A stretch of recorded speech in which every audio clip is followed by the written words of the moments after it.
The object of Taxi Chronicles is to allow real riders with real stories, share their experience and enhance your life. So sit back and enjoy the journey. Morning, yes. Another episode, another rider. Today we have the lovely PFION. Her background's Irish, but she's from the Midlands. And she is a dancer.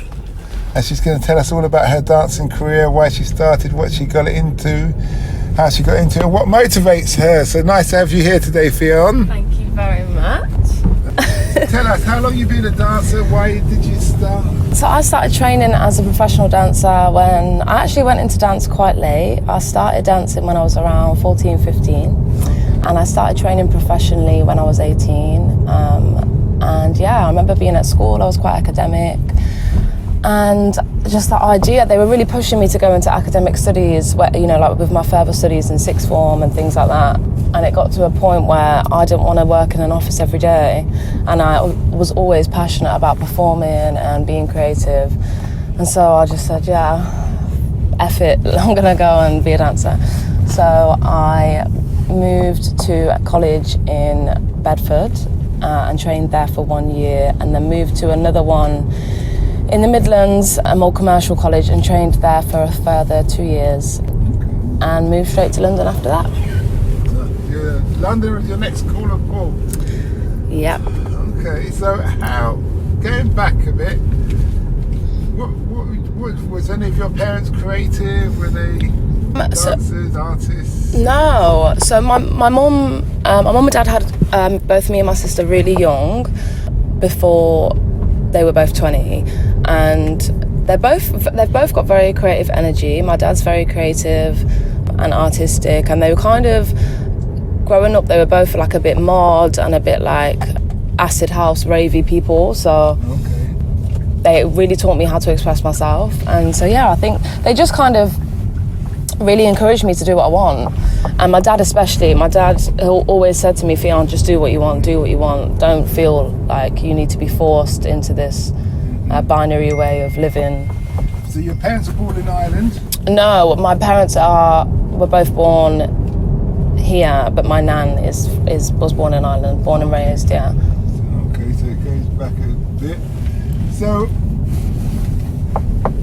give us a comparison to what school's been like, or education in the dance has been like, from the two universities or colleges that you went to in Bedford down to what you do in London. Did you study in London as well? No, so I always train in London. So as a professional dancer, you have to constantly train on your craft. So always taking classes, always topping up your skills, learning new things. But the education system for dancers is completely different to, you know, like a academic study. Like whilst my friends were going off to uni and they'd do 5 hours a week in their first year, we'd be training from 7 till 8 at night every single day, 5 days a week, at 17, 18 years old. It was really, really fun, because obviously we're athletes, and so we have to train really specifically to be a dance artist. So with dancing, does it come singing or? Yeah. So you sing as well? Yeah, so when you study dance, there's different courses that you can do depending on which academy that you go to, but you do both dance and musical theatre. So you'll do, voice work, acting, bit of everything really. Yeah. Mm-hmm. Okay. And can you sing? I used to be able to sing. I haven't took a lesson in a while, but I can definitely hold my... What's your favourite song? My favourite song? That's a really hard one. What's the song that always comes to mind? There's so many. Anything by Erykah Badu. Okay, give us a verse. Come on. I just woke up. You know how many A&R people, artists and repertoire, those agent people, listen to this podcast? They could be listening to you now and say, yeah, we have to have They can check out my thing. You could dance, you could be the British Beyonce. I have just woke up. I'm on my way to a festival. Okay. I gotta keep this together. Okay, I will say nothing more in that respect. So, what have you learnt throughout your dancing music career that you wish you knew when you started? Wish I knew when I started. Be yourself. When you when you train as a dancer, the training is very traditional and can be quite robotic, and they want you because it's such a technical practice. And when you graduate, when you come into being a professional dancer, everyone seems to have advice for you. Take pictures, your portfolio like this, or be like this in an audition, or wear this, or do your hair like this. And they think that there's a blueprint to being a dancer. And throughout my years as a professional, and I've always been someone that's just been myself anyway, but it's just really, I've really honed in on the fact that I work because of who I am and what I bring to the table, and the fact that I don't fluctuate in who I am. And I really believe that if you're really presenting yourself as a brand and you are who you are, I only want to get work because of that, and I only want to have work that reflects me as an artist. Because even when I first started, and even now sometimes I'm like, I'd love to do that job, or that's my dream job, and then I get that job and I'm like, I hate this. It's not what it cracks up to be. So that's probably another one as well. Don't set your expectations or put your happiness on a job or a destination in the career, because when I was training, or when I just started, the jobs now compared to back then are completely different. So for example, my generation, when we graduated, the top dance job was to do X Factor. Every year, everyone wanted to, because the commercial dance industry is quite different. Obviously, artists, you want to have an artist, you want to get a tour, but in the UK, TV-wise, everyone wanted to do X Factor. Now it just. What's your generation? I'm 25. Okay. Yeah. So is that getting on in age for a dancer? It is. No, it's not actually, no. I think people seem to think it is. And I did for a while. But there's something really special about a well-seasoned dancer, and one that has experience. And I think everyone kind of drills it into you. You've got an expiration date of late 20s, and I just don't think it's true. I think some of the best dancers I know are still shaking their ass at 35.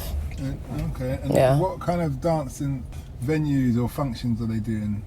Oh my God, I've done. No, some of them? Some of the older ones. It's completely, everything's different. They can be doing film, still working with artists, moved on to choreography or movement direction. A lot of people can go into the production side. They'll go to LA. They'll be a choreographer there. They can go into acting, and that's another thing. When you're young, people say, okay, you've got an expiration date of 28, 30, and that's it. And it's not true. There's so many different avenues to go down if you're creative and if you apply your skill. So what do you see as your long-term goal for this industry? Long-term goal for this industry would be, let me think about that.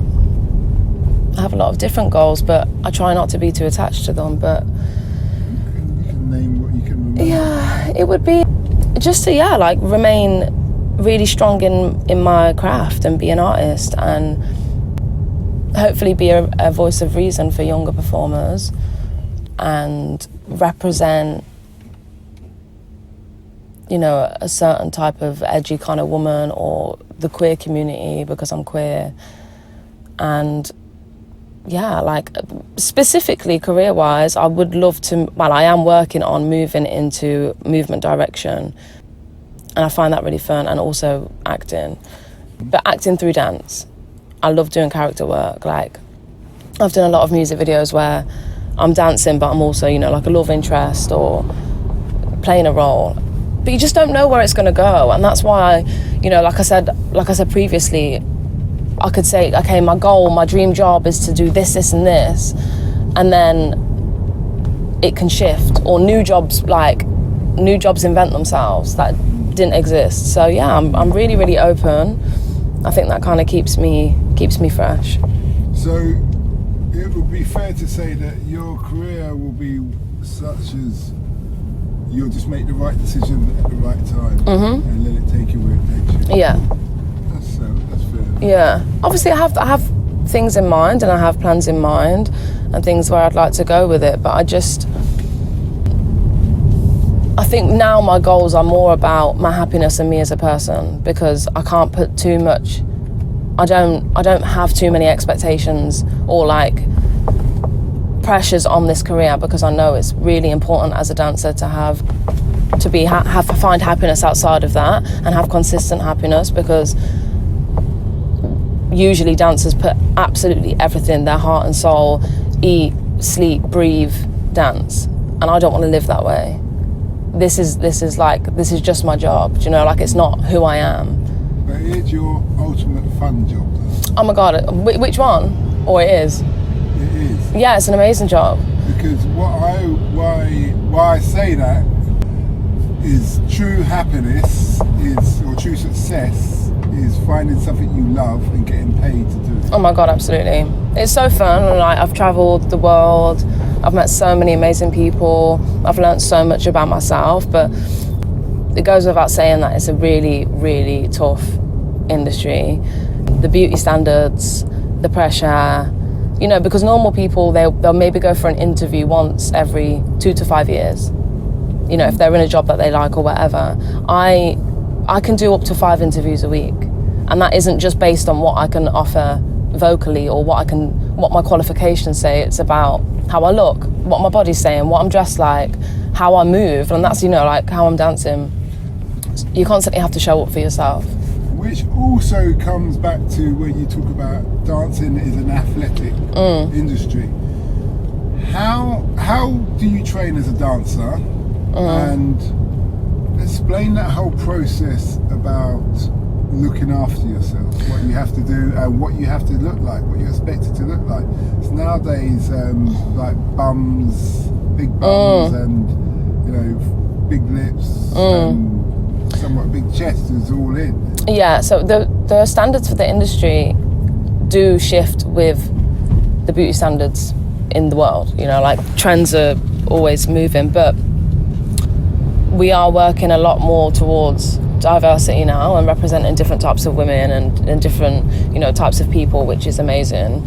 But it also depends on the job, it depends on the artist, you know. So if you've got a girl like me will probably never be dancing like an artist like Mabel, or, you know, she's short, or, you know, for example, my friends who dance for Steph London, like thick black or mixed race girls, you know, like it depends on the artist or depends on who you're framing. But training wise, obviously eating well. Are you vegan or anything like that? No, I used to be. I eat a lot of vegan food, but I do eat meat. Your skin's glowing. Really? And for a white girl, not being funny, it's quite rare. Really? Yeah, so you look healthy. Thank you very much. Yeah, I eat well, look after myself, drink a lot of water, train. But also, like, I don't know, like, you just can't revolve your life around it. What kind of training do you do? I train a lot, obviously, in dance, so I can go to, you know, 5 dance classes a week. I do a lot of Pilates. Weight training's good, but it's best to train in a way that you're training with movement, like strength and conditioning with movement. Yeah. So boxing's really good, things like that. Yeah, because you're boxing, you get the density of the muscles, but you don't get the Arnold Schwarzenegger look. Yeah, you've got to destroy your image. Yeah, you've got to be strong, but obviously have a great range of movement and like mobility, and yeah, just to be super well conditioned. But also mentally, it's really important to be healthy too. A lot of dancers struggle with mental health issues, which I completely understand why. And I've probably had moments of myself when I've struggled. Is it more self-doubt when it comes to mental health issues? It's just, for a lot of dancers, they can train their whole life, they can look really well, but maybe they're just not getting it. They're just not getting their break, or, you know, because people just aren't looking for what they are right now, or they're constantly getting told to change themselves, or it's constant. Well, who tells them to change themselves? You know, agents can, or peers, or teachers, or they feel the pressure to change themselves from the sort of people who are successful. Ah, okay, so they're trying to follow down that person's route. But wouldn't it be wiser just to say, well, I must fit in some kind of category? Absolutely, that's what I said earlier. You got to be yourself. So I'm not going to change myself, but it's your job as an agent to find somebody who I suit. Well, that's the thing as well, and that's the thing about representation, because if we are really being if we're being truthful about wanting diversity and wanting representation, then every single person, there's space for all of us. There's space of all of us to be represented, because everyone reflects society, you know, so everyone deserves a piece of the pie. But obviously since COVID, and a lot of the time there isn't that much work, there isn't as much as there used to be. You know, a lot of artists do have dancers, but music videos aren't what they used to be. You know, like Missy Elliott back in the day, like you don't see them things anymore. And yeah, I think it's hard. It's hard for a lot of people. You've been a great guest. Thank you. Very informative. Tell us some of the artists you've danced for and the places you've been. Oh God, wow, my favourite jobs. I've done a lot of film work. I've done a few films recently that I can't talk about, unfortunately. I've done a lot of music videos, God, over the years. I've worked with Hugh Jackman for the Brits. Worked a lot in fashion with designers like Richard Quinn. I've done Fashion Week. So that's modelling, not just dancing. Yeah, but I dance. You've got the height and the build of a model, like a, what do they call it, high fashion? Yeah, I modelled for a long time. You did? Yeah, I modelled since I was about 15, 14. That's an episode in itself. Yeah, that's a whole nother one. Yeah. Okay, well in closing, my last question, and I'm totally grateful for this interview. Thank you. What would you say to your 16-year-old self? Or in your case, your 14-year-old self? I think about this all the time. Because it's also what you would say to another 14-year-old girl coming from the Midlands. Don't listen to anybody who says you can't. It's a projection of them. They're completely jealous. Just go and do what the fuck you want to do. Don't change yourself negatively. Be open to change, but don't ever feel like you have to mould yourself, and spend more time with your family. Thanks a lot for that. Thank you. And we wish you well. Thanks. We hope that episode enhanced your life. We post an interview every day, as well as vlogging on our social media channels. Don't forget to subscribe to get our latest episode.